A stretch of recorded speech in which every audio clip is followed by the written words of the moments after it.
Welcome, everyone. We are very happy to have you with us today. On behalf of Canadian Women in Sport and the Canadian Parks and Recreation Association, thank you for joining us. We are very excited to share with you some promising practices and latest research on how to effectively design and retain girls and women in sport and physical activity. So I'm just going to start off with a few foundational pieces on this collaboration and the project itself.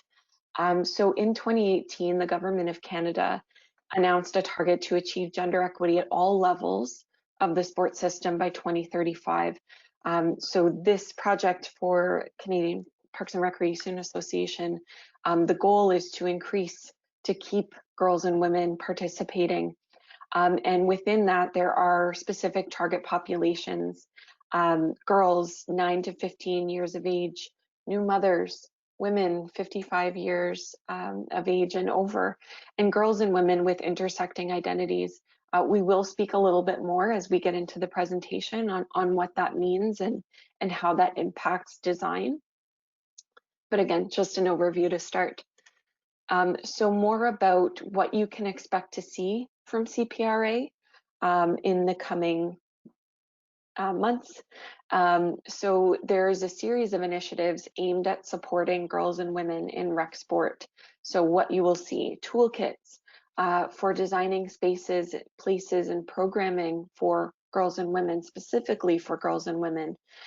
Workshops, of which this is one of these pieces, which they're all now virtual.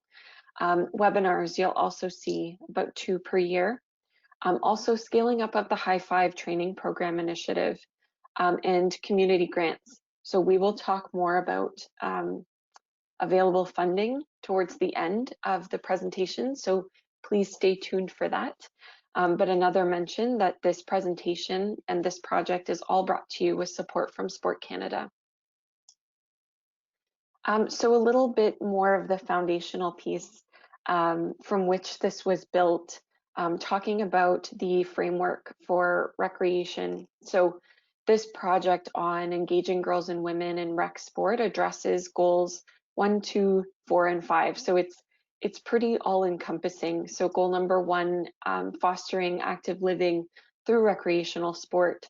Goal number 2, understanding that certain populations and certain communities face additional barriers to participation, and wanting to increase their access and wanting to increase inclusion for these specific communities. And then goal 4, ensure the provision of supportive physical and social environments that encourage participation in recreation and build strong and caring communities. And then goal number 5, recreation capacity, want to ensure the continued growth and sustainability of the recreation field. So this project really does seek to cover a lot of the foundational pieces of this guiding framework. A little bit about Canadian Women in Sport. Please do visit us at our relatively new website, womeninsport.ca.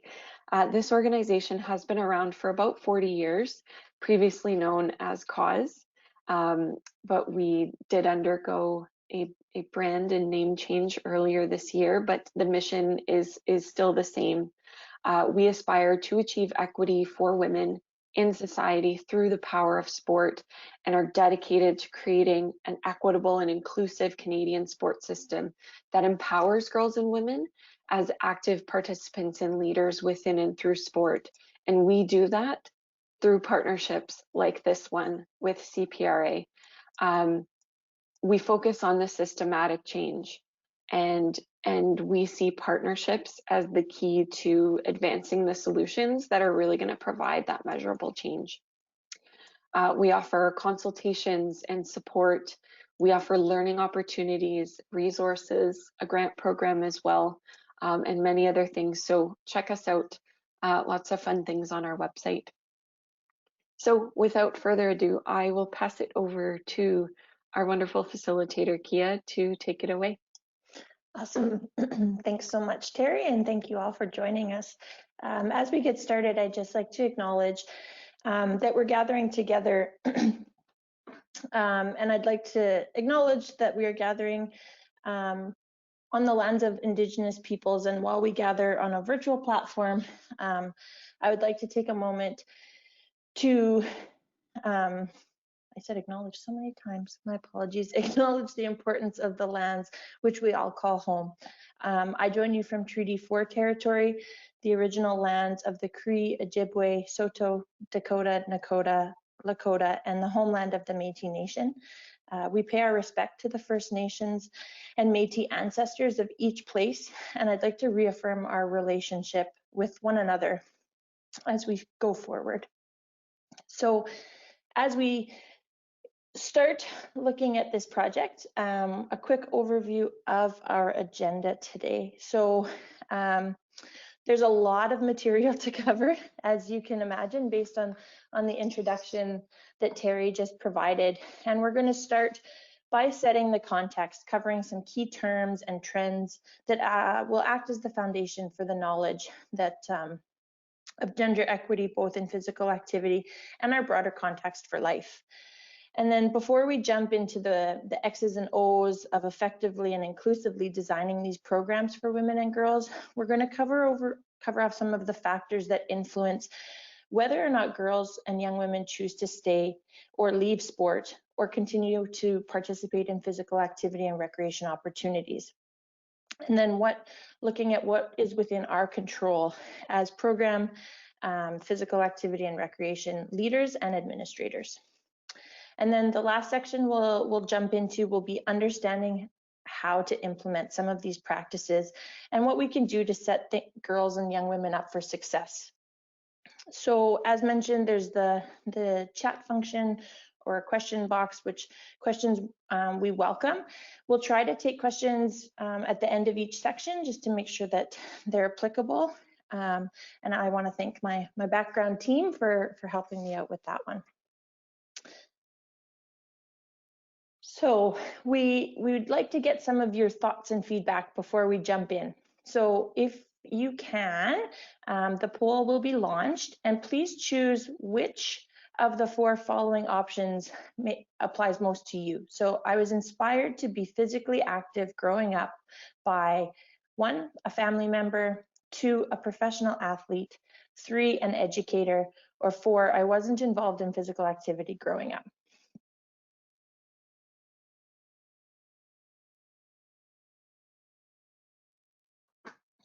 We'll give you about 30 seconds to click, and then we'll see what the results tell us.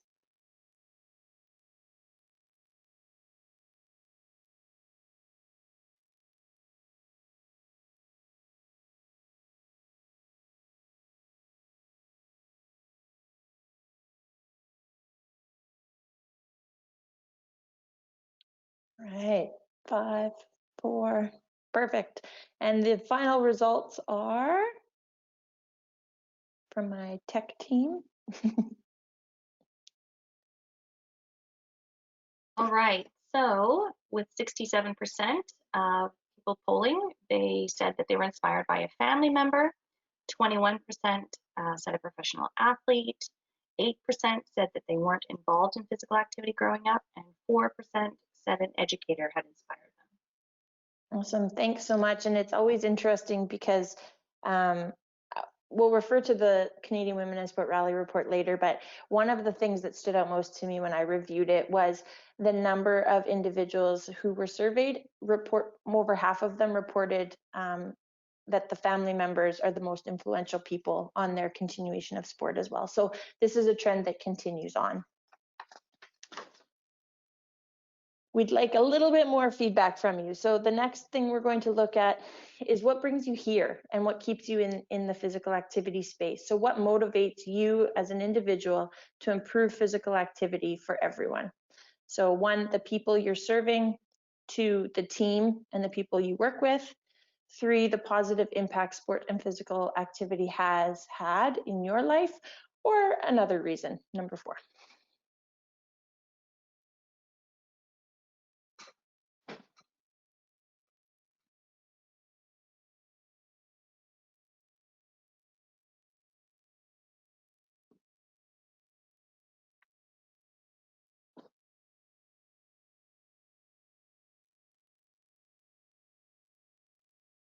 All right, we'll give you about 10 more seconds.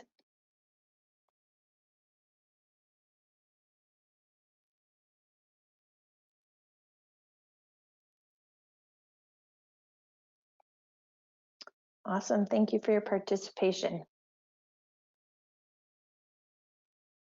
All right, so the poll results are in, and what motivates our audience to improve physical activity for everyone. In the lead with 77% of responses was the positive impact sport and physical activity has had, with 12%, the people that I serve, with 8%, my team and the people I work with, and at 4% are other. Awesome, thanks so much, and thank you each for participating. It's always interesting to see where the consensus comes about and how often there's a unifying reason or underlying factor that brings us all into a space like this. All right, so the next thing we're going to do is look at our workshop objectives. So we've shared a little in this virtual space in the way that we can.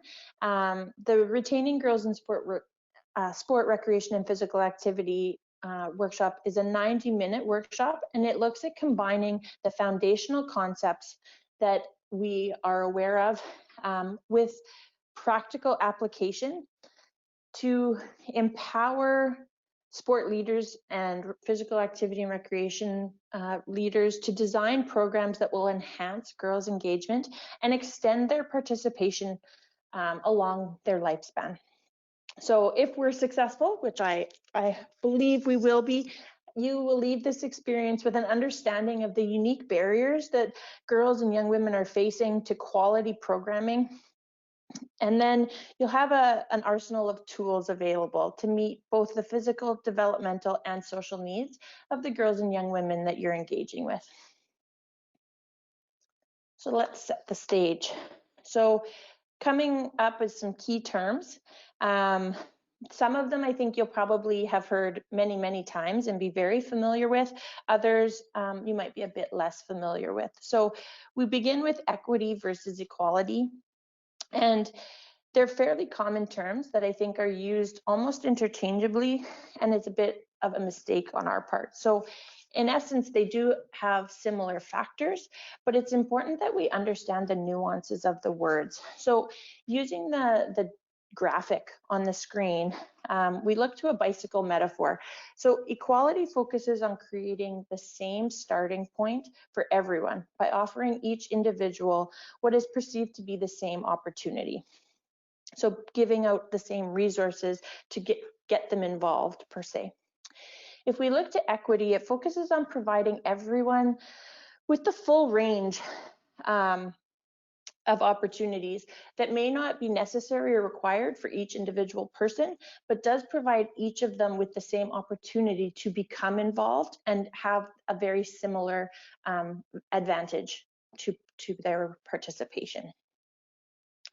So gender equity is the process of allocating resources and programs and decision making fairly so that both men and women, and it addresses any imbalances between the benefits available to each party. Sorry, Terry, now I'm ready to go on. The next one is a bit of a newer term that is a little bit less known perhaps, and so a full definition is included in the slide. So the definition of intersectionality is the interconnected nature of social categorizations that apply to an individual, creating overlapping and interdependent systems of discrimination or disadvantage. So it's a way of thinking about power and privilege, potentially oppression, and it takes into account a person's combination of social identities. And then rather considering each of those things separately, it looks to understand them in a more holistic manner. So in practice, intersectionality considers the layers of an individual's identity and how all of those layers impact the way we move through the world. As we go on, someone's identity correlates to the likelihood of them staying or joining sport at all. Intersectionality is also a necessary tool, to apply when we look at designing and planning programs at all levels. So understanding safety, inclusion, representation, equal opportunity, and each of those pieces of the puzzle are critical. Canadian Women in Sport is actually in the final stages of developing a handbook that gives tangible tips to creating more inclusive sport and recreation environments for newcomer girls and women, which looks at appropriate staffing practices and environments, offering choices in programs, and what sorts of accessibility needs and scheduling might be required as well. So you can watch for that on that website that Terry showcased. So the next piece or key term we're going to look at is the long-term development model. And there's the new long-term development in sport and physical activity 3.0 model that you're currently looking at. Looks at the sport and physical activity experience that one can see from infancy through to end of life. So it's important, though, when we look at this model to understand that it doesn't take into account the gendered lens and provides gender neutral experiences that one might see. And so this is where as we do the work that we're talking about today, it's important to put on those sunglasses and really think about where those factors can be implemented to further the experience of girls and young women. So with all of those terms in mind, we'd like some more of your feedback. We will discuss a bit of your feedback here. So in the current Canadian landscape, from Canadian girls are not participating in what percentage of girls are not participating in a sport or physical activity, do you think? So we are going to launch a poll for your thoughts and feedback.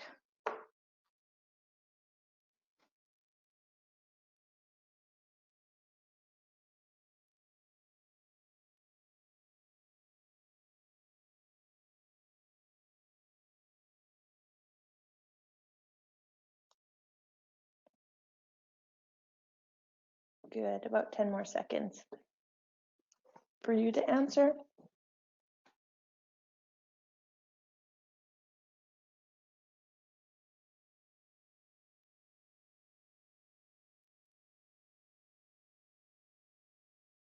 Okay, our results are in. What percentage of Canadian girls do you believe are not participating in any kind of sport or physical activity?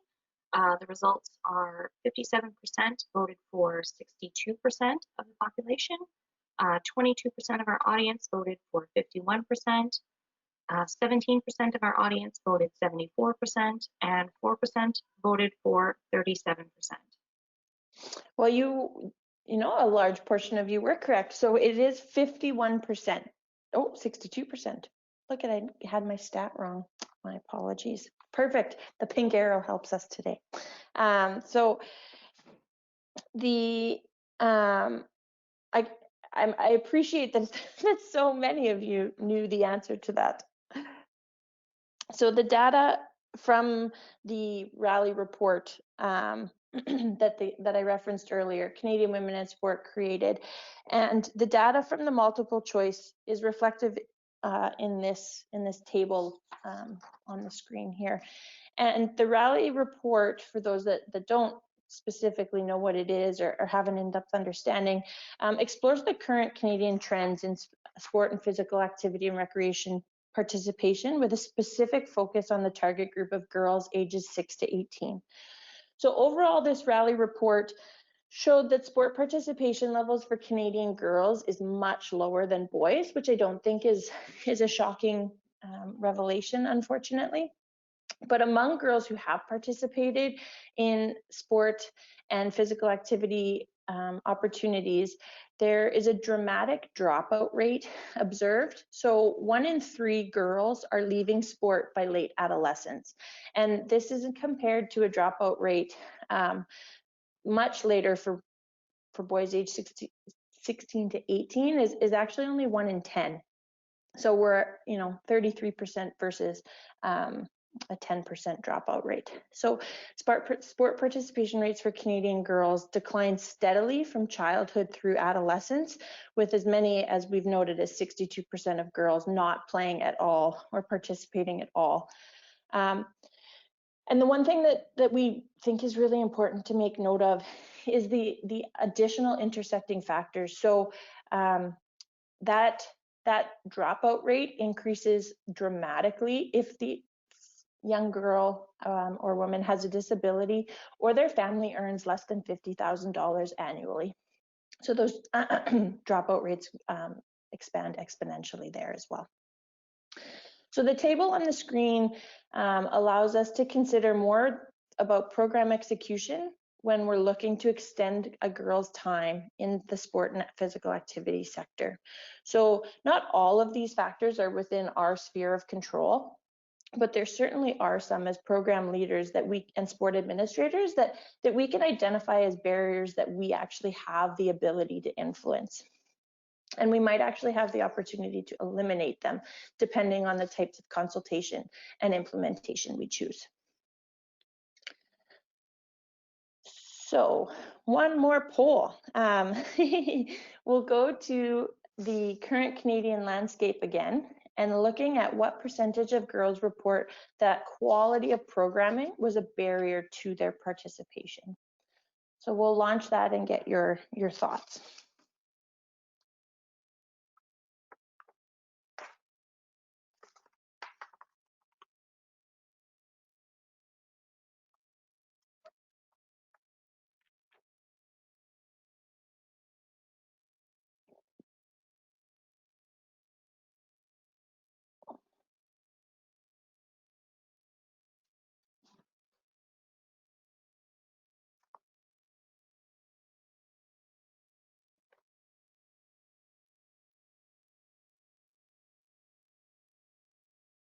Perfect.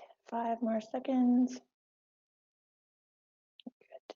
All right, let's see what we got here. All right, the results are in, and our audience have voted. 52% of our audience have voted that 33% of girls report that quality of programming was a barrier to their participation. 24% voted that 28% had reported that.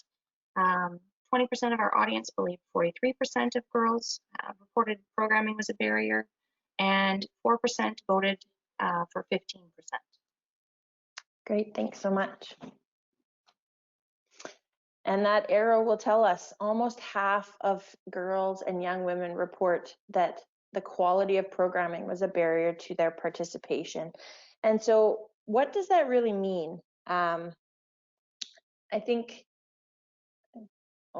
we can go to the next slide here. I'll highlight it. Thank you. Yeah, so what does that really mean? So we have almost half of our female girls and young women that are participating feeling as though quality of program is the barrier. And quality of program can mean a lot of different things. But the one beautiful thing about the items that are on the slide is they're within our control as program leaders and administrators. So I'll just check in and see if there's any questions to be addressed before we move on to the next section.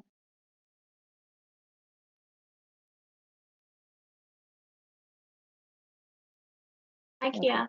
Hi. I haven't seen any questions come up here in the chat box, but if anyone has any, feel free to enter those into the questions here and we can take a look at them.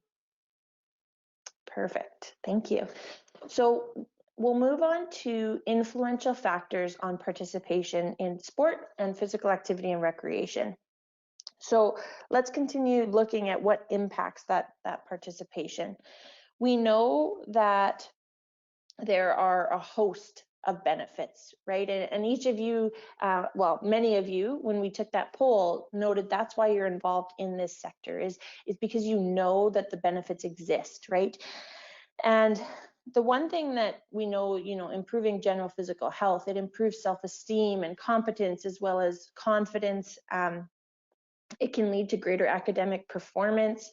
A funny story, when I was in high school, I would swim in the mornings, and the mornings that I swam, I was a much more attentive and awake and alert student than the mornings where I kind of rolled out of bed and had just a slow morning at home. So we certainly see the rollover effect when young adolescent females, I think, can participate in physical activity. It also improves our leadership abilities and provides visibility for the next generation, so that if you see it, you can be it, or if you see it, you can believe it type of mentality as well. But before we jump too much into all those benefits, something that we need to keep in mind is things that are being missed, right? So when girls and young women drop out of sport prematurely, the disadvantages that may come based on the skills or opportunities that are not available. So there's ample evidence of the short-term as well as the long-term impacts that sport can have positively. And if we look at those, we know that it has the potential to reduce the risk of type 2 diabetes, obesity, high blood pressure, and depression, which can also impact self-esteem and confidence. We also know that girls gain an extensive list of skills when they participate in sport and physical activity opportunities, and those skills follow them for their life. So the Keeping Girls in Sport e-module is another really good resource and takes a deep dive into the positive impacts as well as girls' key motivations for participating and continuing their participation in physical activity opportunities. So I would encourage you, if you want more information, to check out that resource as well. Next, there's the barriers.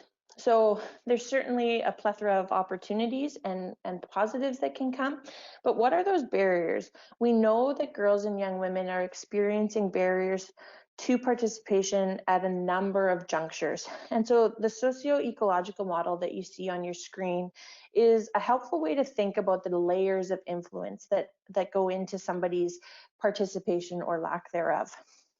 So there's intrapersonal barriers, there's interpersonal barriers, there's environmental barriers, as well as policy related or society imposed policies that impact that. So the interpersonal sphere considers anything a girl or young woman might be thinking or feeling that ends up preventing them from participating. This can be a result of internalized stereotypes and the way they believe they will be perceived. So if something's, perhaps they love football. I loved football as a young, well, I still love football. But I felt, I didn't think it was appropriate for me to try out for the high school football team when I was in high school. So something that was a self-perception, perhaps. There's also interest, you may be interested in something, but it can sometimes have a specific sexual preference associated with it. If there's some sort of stereotype that goes along with the activities. Or the individual doesn't want to be seen as disruptive by pointing out a barrier that may be limiting their participation in sport. Next layer looks at the interpersonal or social factors that exist. So this sphere looks at close relationships that influence a girl's understanding of the role that physical activity and sport and recreation may play. So do they have the emotional or economic support of their family to be able to participate? If we go further into that model, we look to the environmental factors. So this is different opportunities for access, literally in terms of opportunities to attend, so facilities, but also figuratively. And are there programs available? Are they of the right quality? Are there other girls in the program? Are there appropriate cultural measures taken into consideration? So I know probably about 10 or 12 years ago, Adidas started making hijabs that when I was racing internationally, we started seeing new countries being able to compete in our sport because there was appropriate physical activity clothing for those that wish to participate. So in addition to the right equipment, we need to look at whether the right role models exist in the coaching, staffing, and program administrators areas. So the last piece in this model looks at policy-related factors. And some of the things that we need to consider are those external structures that affect a community's access to quality programming. So is it adequately funded? Is there programs held at times that make sense for girls and young women to attend, or new mothers, if that's an area that we're looking at?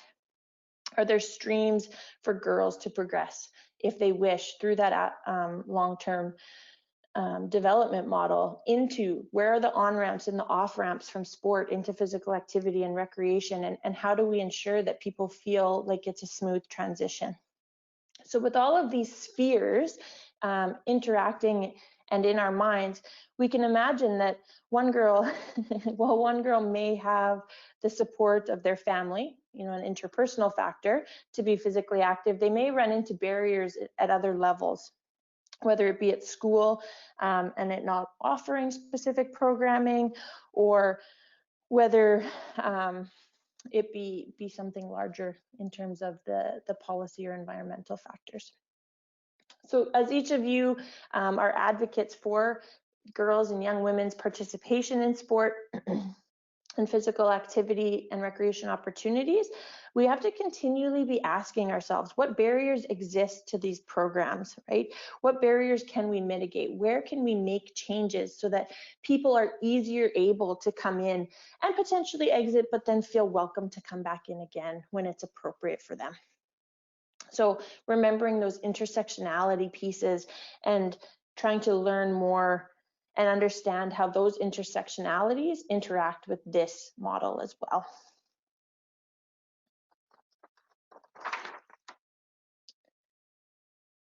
So back to information that the Rally report gave us. There are a host of reasons, and they're often very personal and specific to everybody's lived experiences. But the top ones,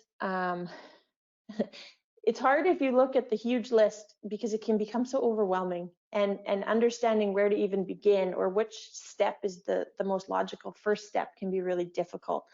And so what you see on the screen is 4 points: time commitment, financial barriers, injuries, and a lack of enjoyment. Those 4 factors out of many options that could have been given are within our control as program and design and administrative leaders.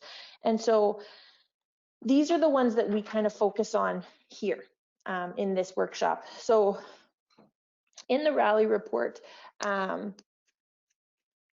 when these things can be addressed, retention is much higher. So there's time commitment, or if you think of it in an alternative way, competing commitments, and understanding where school and potentially work and potentially taking care of family members or pitching in where needed, how you balance all of those things. Not to mention being an adolescent who's developing on so many fronts as well. The next is financial barriers. We recognize that a host of opportunities exist, but being able to either have the disposable income or recognizing that while your family may have income, not feeling that this would be an appropriate area to ask to spend some of those dollars, as awareness of your family unit increases. There's also injuries. So females are more likely to experience certain injuries, and they're also less likely to come back to a physical activity program or sport after than their male counterparts often. And lastly, a lack of enjoyment. So that would be the programming piece that we talked about earlier. So if we want, flip that, let's look at some optimistic opportunity and think about how this can be a little bit more positive. We think about, in the rally report, girls identified that having fun as a group, competing and working hard, as well as positive coaching, are highlights to their sport experiences. So, and that would keep them coming back time over time. And so when we think about what it means, what is fun, right, in a group environment, what kind of healthy, positive competition can be fostered, even in physical activity and recreation spaces, right? Like intrinsic motivation to perform and to improve are great ways to foster some competition.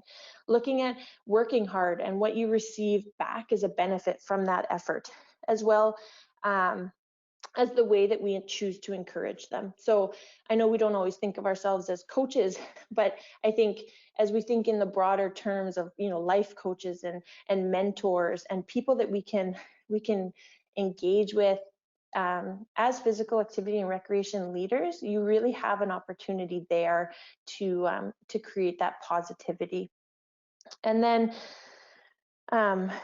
what we might see, you know, as benefits when they come back time over time is that increased skill development, but also that improved opportunity to see it so you can believe it, right? Because the more girls you see in a program, the more likely you are to come back or to become interested in it if you're not yet involved. All right, so I'll just check in if there's any questions or identified challenges or things people wanted to highlight based on that section.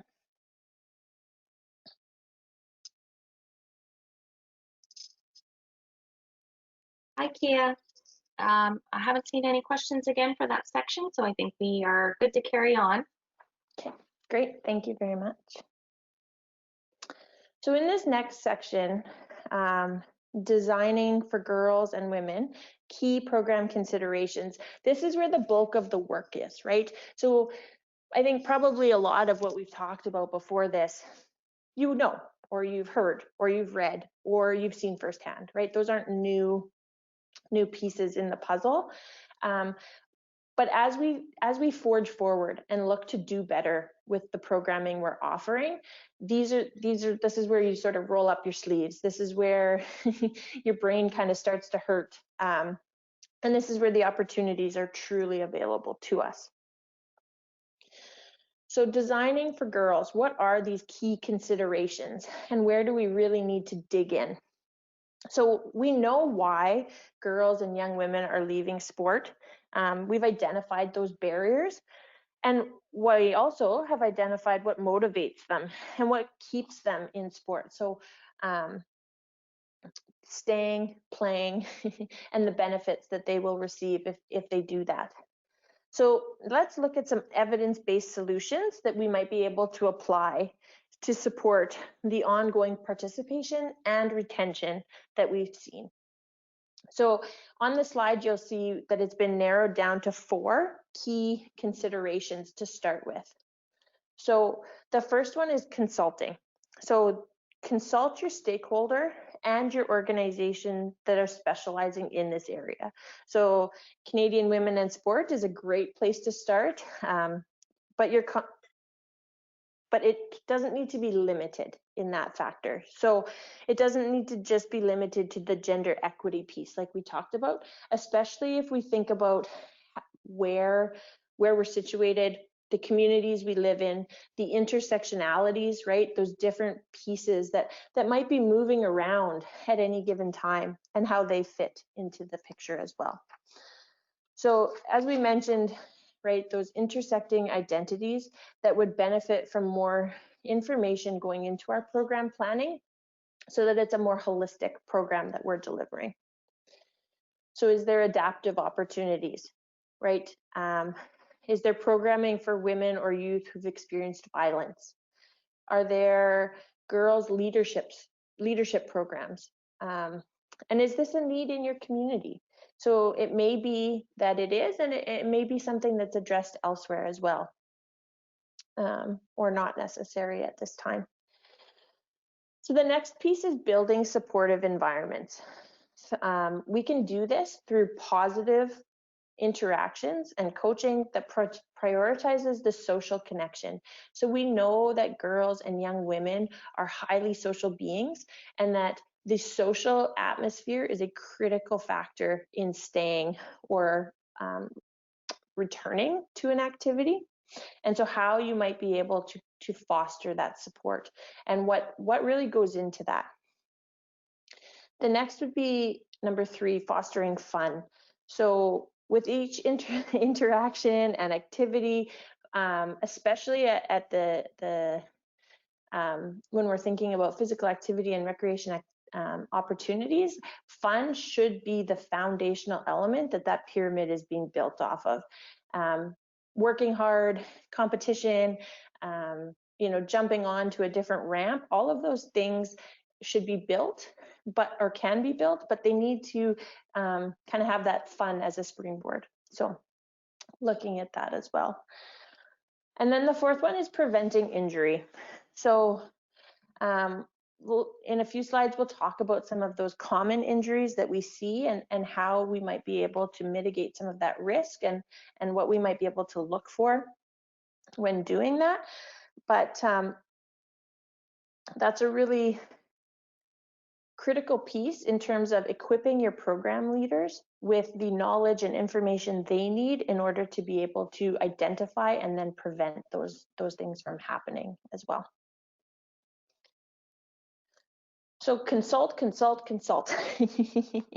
This is key, and I don't think it's something new to the sector, right? Consultation is huge. Asking for feedback, going to participants, sending out information, and finding out how it fits within all the different communities is something that the physical activity and recreation sector does a phenomenal job in. As someone who works in sport, we often look to you as leaders in terms of what you're doing and how you've done it in the past, to be able to try to get some of the information and data that you're able to gain. So this in terms of consultation, though, we look to our staff. So what's going to be a key offering? What will benefit our community, right? And sort of an initial brainstorm. And then we can go out a little bit wider if we think of them in terms of bubbles. So when we talk about consulting, it can mean offering programs that girls and young women are interested in. Understanding why participation rates are dropping might be a reason to consult. And then we also may want to find out how to layer in different types of education into a sport or physical activity opportunity to enhance the participants' continued learning as well. So effective consultation requires really thoughtful research, and in most cases partnerships, to get the most meaningful data. When we're improving, we're looking to improve the development and looking to develop new programs. The groups that we consult with should certainly be the stakeholders of our programs. So, you never want to say, we're the groups that you're building a program for, engaged in the planning, and you always want to be able to answer yes. So they have the greatest lived experience in terms of the reasons and understanding for the limits or barriers that they're facing for participation, but also might be able to help identify, what brings you in. So if the objective is to engage more newcomer girls or women, a really great option might be to consider consulting the Global Gathering Place if you're in Saskatoon, or the Open Door Society, or different groups like that are active and really working with the newcomer populations in our province. So something else that we need to think about is the diversity piece of this equation, and ensuring that there is diversity in the groups that we're consulting. And that comes back to some of that intersectionality, and really ensuring that we are being as inclusive with our diversity as possible. So Are we surveying prospective program participants from different socioeconomic groups? Are we surveying prospective program participants of all abilities or all heritages? Those types of things. And remember that we are not, yeah, we can keep going. That's good. So the next one is building those supportive environments. And as you see on the slide, this is not, it doesn't just include one environment. So we're looking at the physical environment, the social environment, as well as the physical and mental engagement of our participants. Excuse me. So when we look at safe environments, we need to consider girls' key motivations to participation and creating a safe space within each of these spheres, so that should be the #1 priority. So as we would have fun as the base of the program that the participants see, this would be the base or foundation of the pyramid from which we build that program from. A safe environment is certainly, obviously, not limited to the physical space that someone is using, but it also looks at the other two interrelated pieces, and they're very much connected together. And without one, there is an imbalance that will affect whether someone kind of fully engages with the program or feels truly welcomed. So we need to put consideration for each of these aspects in, and we cannot create a safe and supportive program environment without all three factors.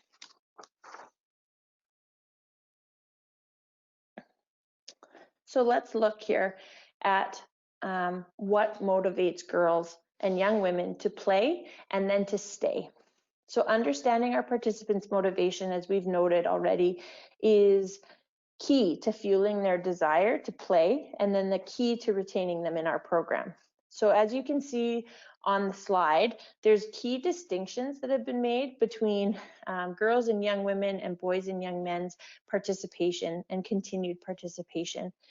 So for many boy participants, performance is the #1 driver of their social status or position, and so this is a key motivating factor. For girls and young women, social acceptance is enhanced by actual individual, but also group performance. So feeling that they're accepted and valued for who they are is actually the #1 driver. And it's interesting, when I was young, one of my first coaches, and she was, it was a base level non-competitive program.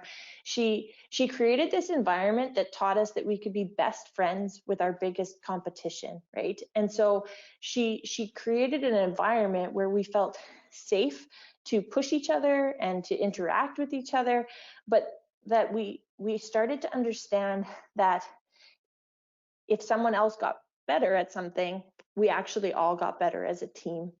And so that for me has stuck with me for my whole life. And I take it into the workforce, I've taken it into volunteer spaces. It's the way I lead now in my adult life. And so understanding that piece of the social acceptance piece is just so critical, and what we can foster through that as well. The next thing we'll look at is continuing to build the supportive environment. So it goes beyond the X's and the O's of our programming. So is it welcoming? Does it emphasize the values of safe sport? Does it prioritize social connection and expose girls and young women to adult women role models? And are we leading the empowerment of girls inside and outside of sport?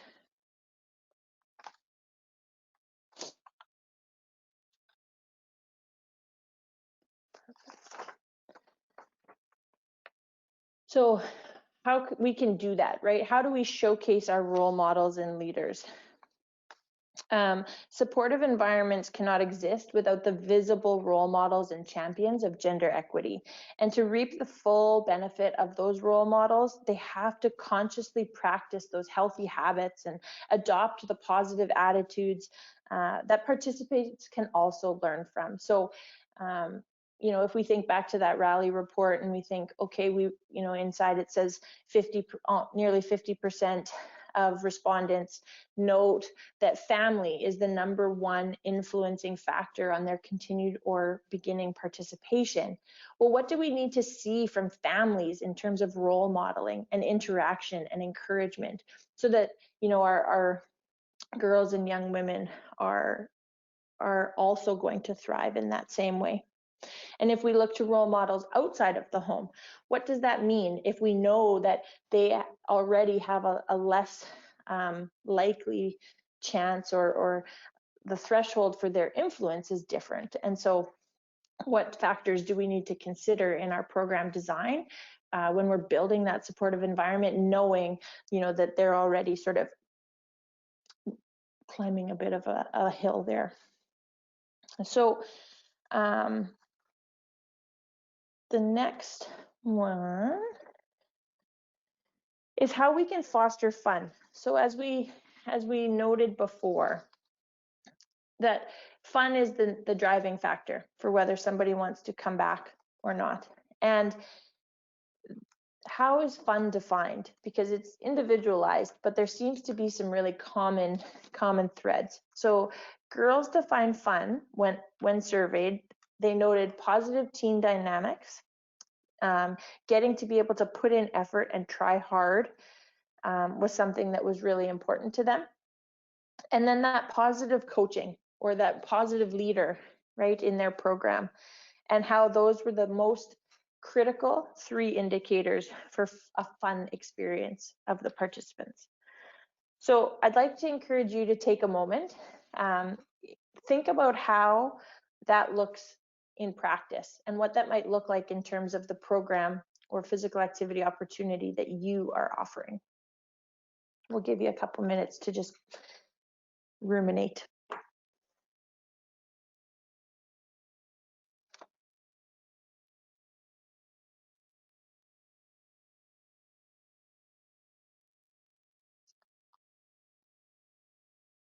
Perfect. So I'm going to bring you back in and we're going to think about the positive team dynamics. So why is it critical to build positive dynamics on a team? 1, it can enhance the girls' and young women's performance. The second thing is it can address some of the social pressures that lead to the dropout of girls and young women at twice the rate of boys. And as well, it can prepare individuals to recognize and disrupt some of the really negative, some of the signs of girls' disengagement from sport. So where can we break up that before we lose the participant? So there's many ways we can infuse social connection into a sport program or physical activity and recreation program. And we recommend looking to add in some unstructured and informal activities that are actually participant driven. So encouraging those leadership skill development opportunities as well. So this might look like allowing participants to warm up to their favorite music and letting different individuals bring that choice each week, giving free time to work on a skill of their choosing. And it also promotes collaboration. And then for you as a leader to start to understand better what the likes and dislikes of your participant is.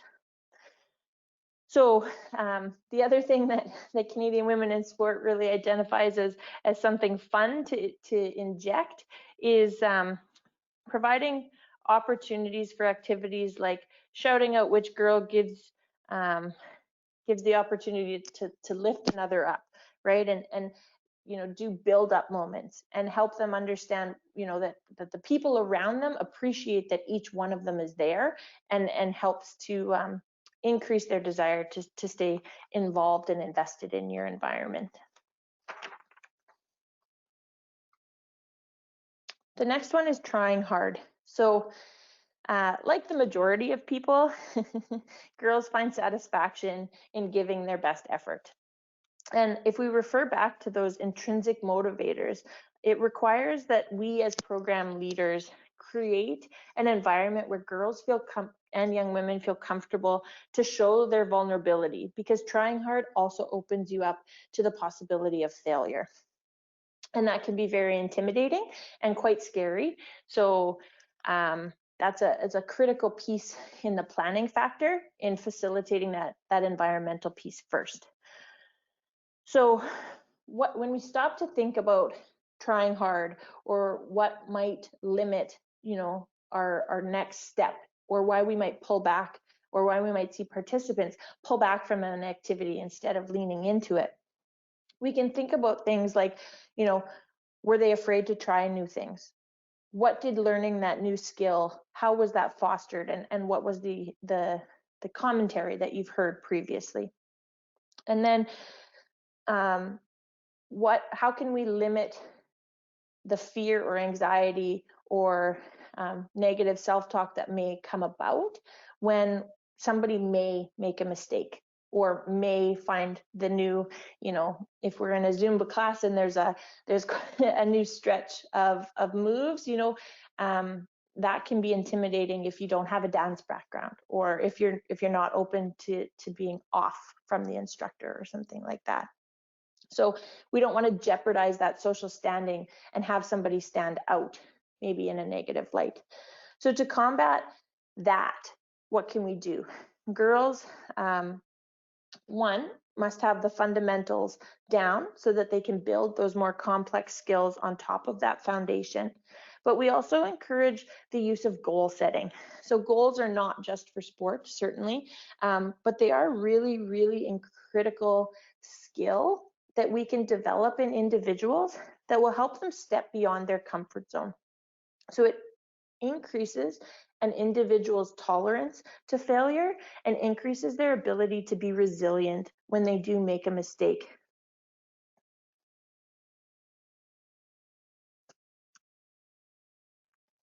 Perfect. The next thing we want to look at is positive coaching.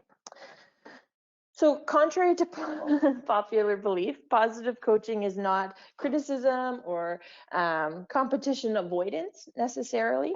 So coaches show that they care about their participants by listening to them and then interacting with them with patience and encouragement. So building an individual up. We find that positive coaches empower their teams by making them feel like they belong. And I don't think that would be a new concept to many of you. But the way that we do it, right, and the different elements that we can introduce to encourage an individual's feeling of belonging.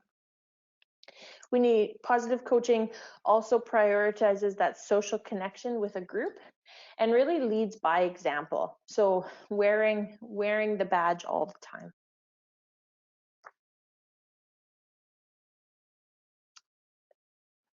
And now we're on to that prevention of injury. And so just like the environment piece, there's a multitude of types of injuries, and some we see obviously and some we do not.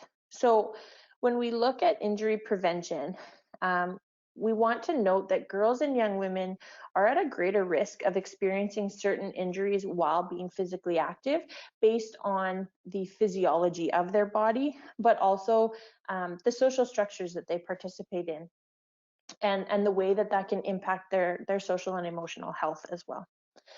So having a knowledge and understanding of these injuries, as well as what causes them, can help you as a program leader or program sport, physical activity and recreation administrator be better prepared to address them, mitigate them, and then hopefully reduce them. So depending on the nature of the injury, some might require you to educate both your participants and their parents, or provide resources that way. Again, that Keeping Girls in Sport e-module is full of valuable information on this specific topic. So I would encourage you to check that out if you have the time. A link to the resource is going to be shared with you at the end of the workshop. So when we look at the types of injuries, there's the mechanical injury. So, the most often resulting from accidents or impact, overuse, or poor technical execution. So it's actually your physical body that becomes injured. When we look at energetic injuries, that's caused by, as it says on the screen, a consistent insufficient energy intake. So that would mean, our participants are choosing to specifically choosing to not take in enough nourishment, perhaps, or choosing ways to get rid of the nourishment that they have eaten, and those sorts of things. And then the last type of injury we can look at is psychosocial injuries. So emotional injury as a result of a participant not being accepted or welcomed, or potentially feeling like they don't have the same opportunities that the counterparts in the group do.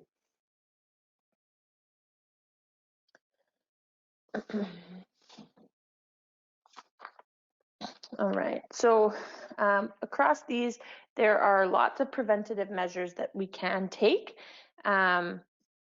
And when we look to when we look to those psychosocial injuries, we would say it's probably one of the least discussed injuries that we see.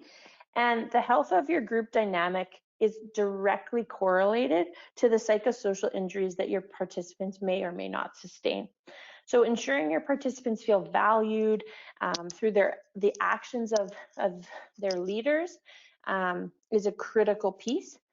And participants can easily detect negative staff dynamics, and that's why a mutual respect among staff and positive working environment is so highly encouraged, and can be such a great behind the scenes foundational piece to work on as an organization.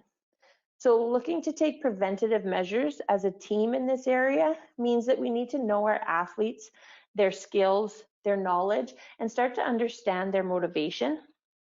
So getting to know those participants, right? It's not going to happen in session one, but over the course of building that safe environment, starting to understand who they are as individuals is a great opportunity. Additionally, we can lead activities for positive relationship development and the fostering of really strong bonds among our participants. And third, we can focus on individual task mastery and those personalized goals so that working hard, fostering internal competition or intrinsic drive and motivation, those sorts of things can really help.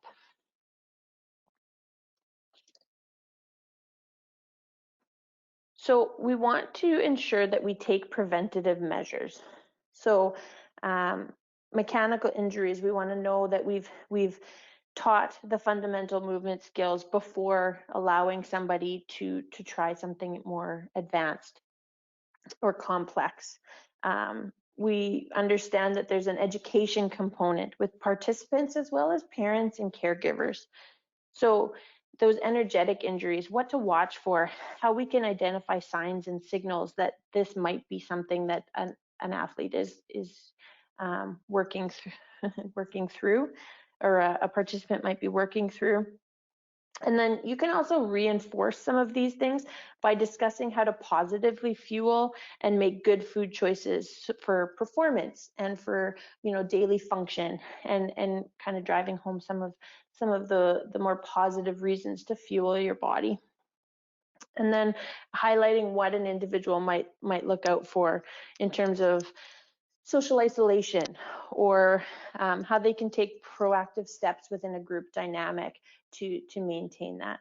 So there are resources available. There's a Safe Sport e-module available from the Coaches Association of Canada, and while they work a lot with coaches in sport, the Safe Sport e-module has a ton of really great information for physical activity and recreation providers as well.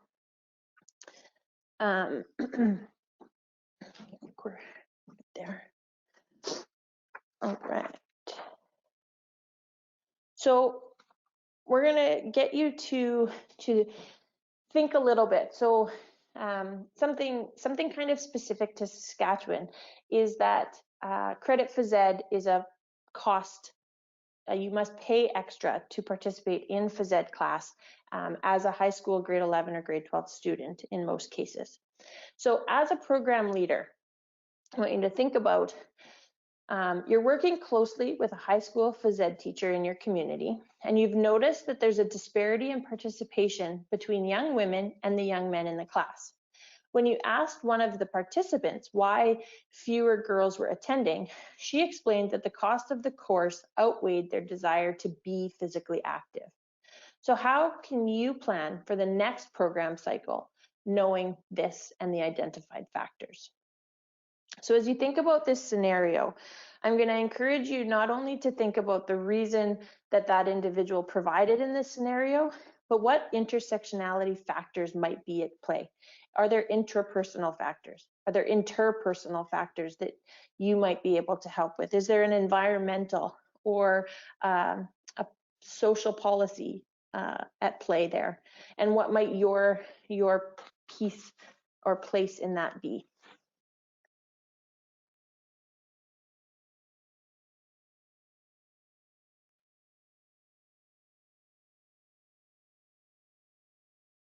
And I would invite you, if you're willing to share some of your thoughts or some of your input on that, please place it in the chat.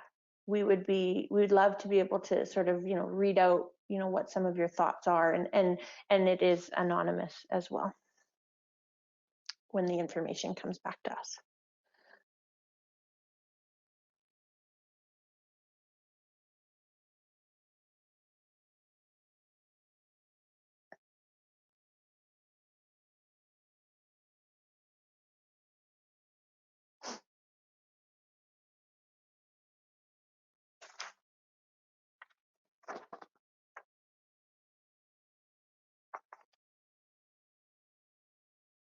All right. I'll ask if we got any feedback in the chat before we head up on through this one. Hi, Kia. I haven't seen any pop up in the questions here just yet, but maybe in a few more minutes.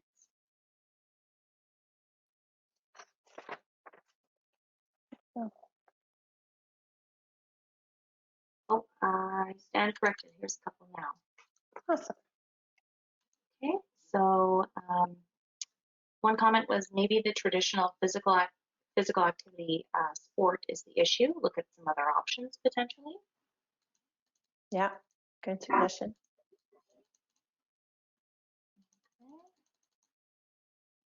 Looks like that's it for right now. We do have some questions for you at the end. Perfect. So we'll head into that reflection section. So that is generally the end. Hopefully now, as you leave the workshop today, you feel like you are able to recognize the barriers that girls face and what you have the power to control as a physical activity and recreation specialist, administrator, leader. And then as well, consider the influence of girls' socialization and the intersecting identities on how they learn and participate in program development. Advocate that you hopefully feel like you are in a place to advocate for equity for girls in physical activity, and then be able to help and contribute to the facilitation and promotion of pathways for girls and young women to stay involved in physical activity as well. So I'm good to open it up to those questions, and I'll also invite Terry, if you want to help answer, to turn your video on and feel free that way as well. I won't let you hide the whole time. All right, we've got a couple of questions here from the audience. The first one came in related to barriers. So it says, time commitment and financial barriers seem to be familiar barriers. Where do these fit in boys' participation barriers? Terry, I'll see if you actually have maybe some greater data than I might have off the cuff in terms of that one. Yeah, we are obviously focused on girls and women at Canadian Women in Sport, so I don't necessarily have all the data on boys in terms of how that is shaking down. I would imagine that cost and financial barriers are always present.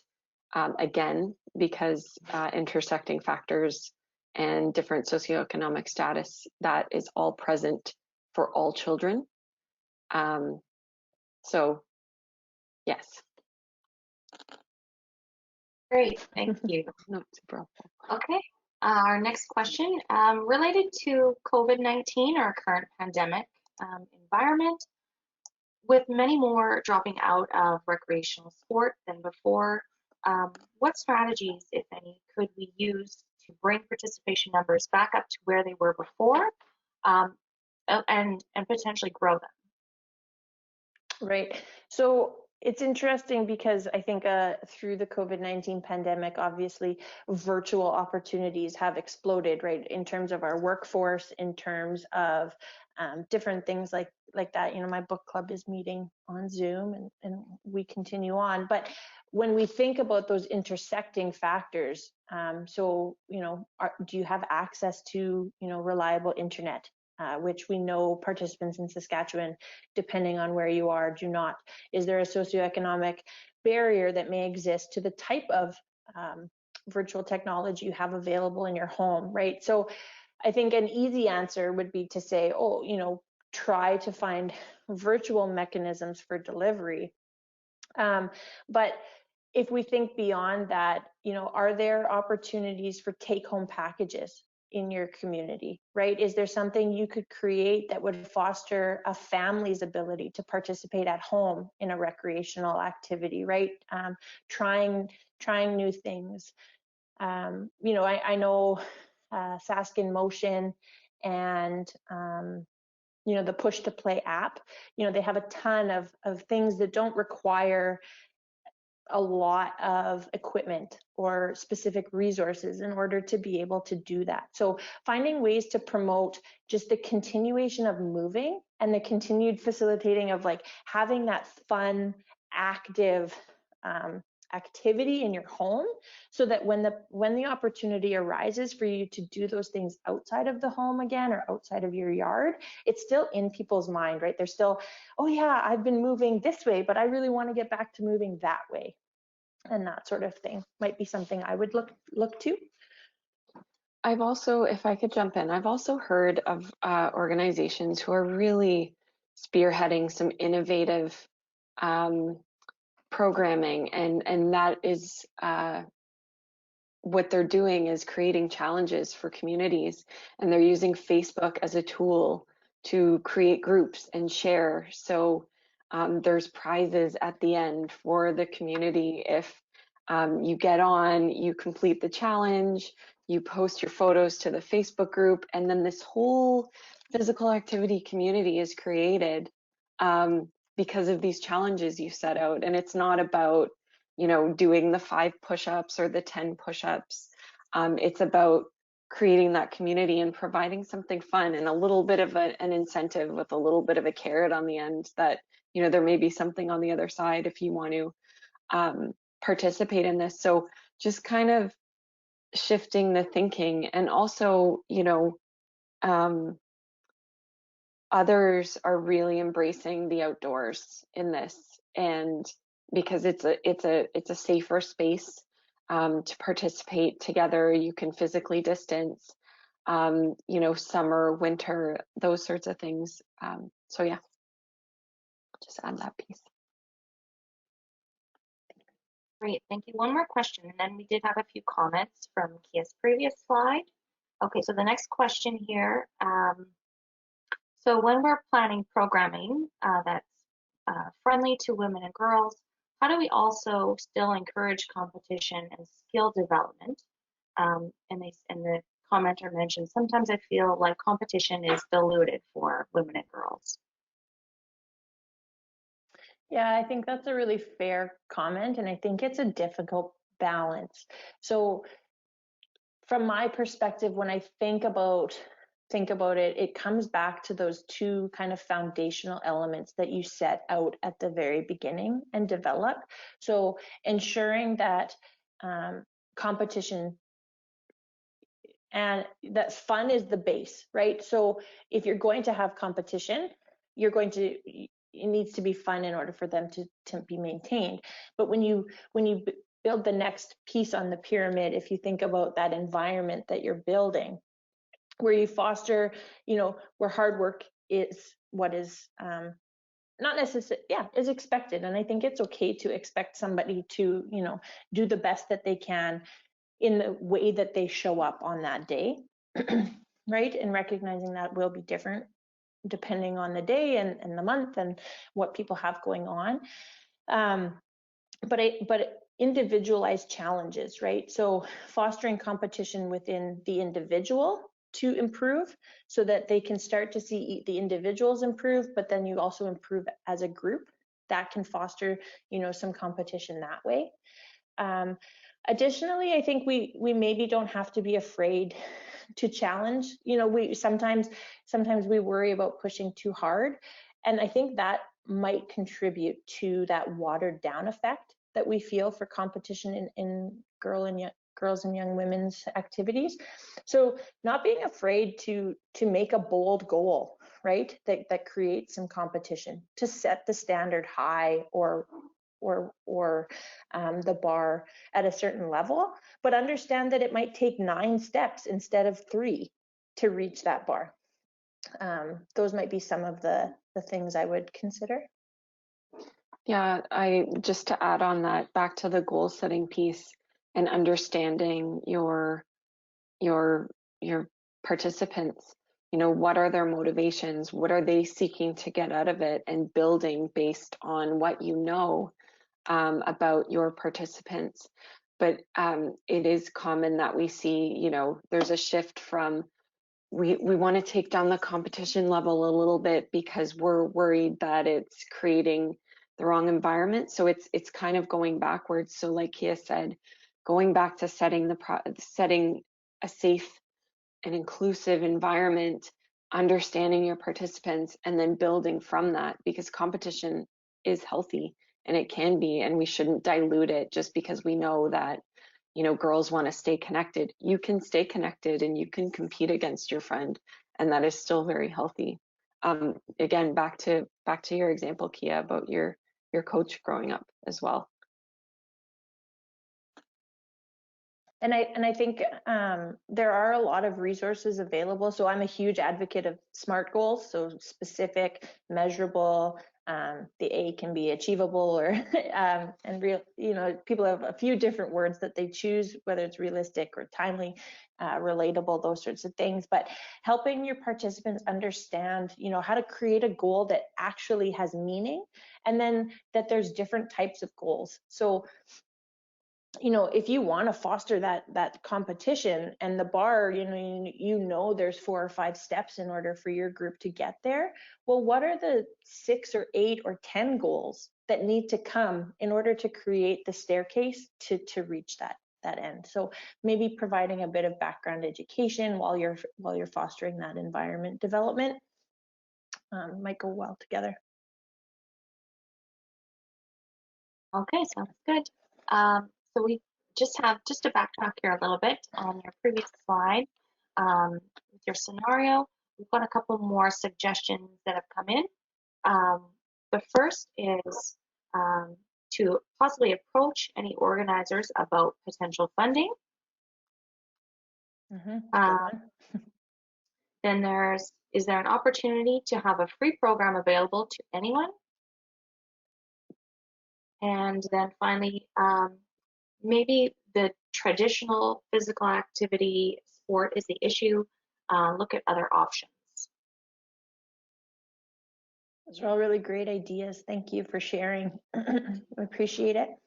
And I think some of the suggestions made actually tie into something Terry wants to highlight, I think, as we go forward past our reflection. So we'll let you, I'll finish up here, and then I'll let kind of Terry speak to some of those other pieces. So, you know, there's been a lot of activity in the news, and there's been a lot for us to see, but Kamala Harris had a great quote that's, my mother had a saying, Kamala, you may be the first to do many things, but make sure you are not the last. And I think that is a fantastic note to end this workshop on, in terms of fostering environments that bring girls and young women in, so that the next round of participants and the next generation of participants, they have all the role models they need in order to believe they can be whatever it is they want to be. Wonderful. Thanks, Kia. Yes, so back to what Kia was saying, and back to the suggestion about funding. We will talk a little bit about an opportunity that's open for the next couple of weeks from the Canadian Parks and Recreation Association. It's their Gender Equity and Recreational Sport Community Grant Initiative. So they provide grants up to $15,000 to address barriers to participation. The application deadline is Friday, December 11th. And then you can access that grant through their Women and Girls in Recreational Sport. There's a dedicated URL for that, but if you just, you can Google CPRA community grants as well, and you'll get there. So apply, utilize this. We know that recreation sector, physical activity, you know, the pandemic has had a significant impact, and everyone is in need of some support right now. So here's some support at the moment. But I will just flip to my second last slide, which is we would like to hear from you. Continued development on our content is very important to us. And if you just take your phone and open up your camera and point it at the QR code, an evaluation will pop up, and it will take you 3 minutes. And it would be lovely if we could get your feedback on this presentation and the information that we shared today. So I'll just linger on this slide for just a second. If maybe your phone wasn't right next to you, and maybe you need to take a few steps, which is great anyways, because we all need, I'm sure we're all doing a lot of virtual meetings right now, and it is important for us to remember that we need to actually get up in between, because it's not the same as regular meetings. So I think I've stalled long enough to hopefully get everyone to access our evaluation. And I will just wrap by thanking a lot of people here. So again, this presentation was brought to you in collaboration with the Canadian Parks and Rec Association, and both of our organizations and initiatives are supported by Sport Canada. So thank you to the Saskatchewan Parks and Recreation Association for having us. We hope that this provides a wonderful conclusion to your conference, although we know that you have Hal and Joanne coming up, which is really exciting. But also thank you to Kia for delivering this on behalf of Canadian Women in Sport.